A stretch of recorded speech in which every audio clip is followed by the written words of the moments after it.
সুপ্রিয় দর্শক, আসসালামু আলাইকুম। আপনারা সবাই কেমন আছেন? আশা করি সবাই ভালো আছেন। আপনারা দেখতে পাচ্ছেন আজকে আমার ধান কাটা হচ্ছে এবং সব ধানগুলো আমি একবারে কেটে নিচ্ছি। আপনাদেরকে দেখানোর জন্য আসলে ভিডিওগুলো করতেছি।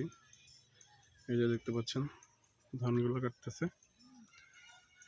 তো ভিউয়ার্স, আপনারা যারা ধানের আবাদ করেন তারা আসলে একটু আগে ভাগে ধান লাগাবেন। আগে ভাগে ধান লাগালে কি হবে যে আপনারা একটু আগে ভাগে ধানটা কাটতে পারবেন। আগাম ধানটা কাটলে সেটা ধানটা আসলে ঝড় বৃষ্টি বর্ষা এগুলো থেকে রক্ষা পায়। যেমন ধরেন সামনে যত দিন যাবে তত ধানে আপনার আবহাওয়া বৃষ্টি বাদল হওয়ার সম্ভাবনা বাড়বে। তো যদি আপনারা একটু আগে ভাগে ধান লাগান সেক্ষেত্রে আসলে এই বৃষ্টির থেকে রক্ষা পাওয়াটা একটু সহজ হবে।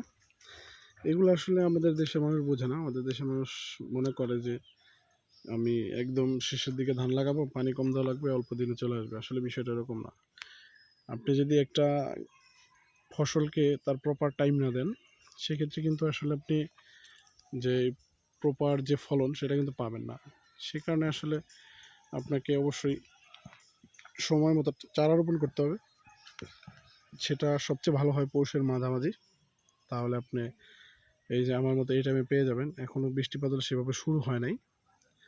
তো সামনে যখন বৃষ্টিপাত শুরু হবে তখন কিন্তু আপনার ঝামেলা হয়ে যাবে। সেই বৃষ্টিতে আপনার হবে, সমস্যা হয়ে যাবে।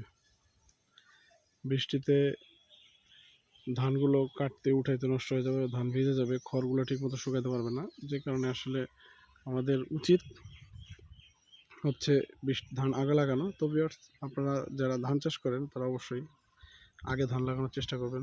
ধন্যবাদ, সবাই ভালো থাকবেন। আসসালামু আলাইকুম।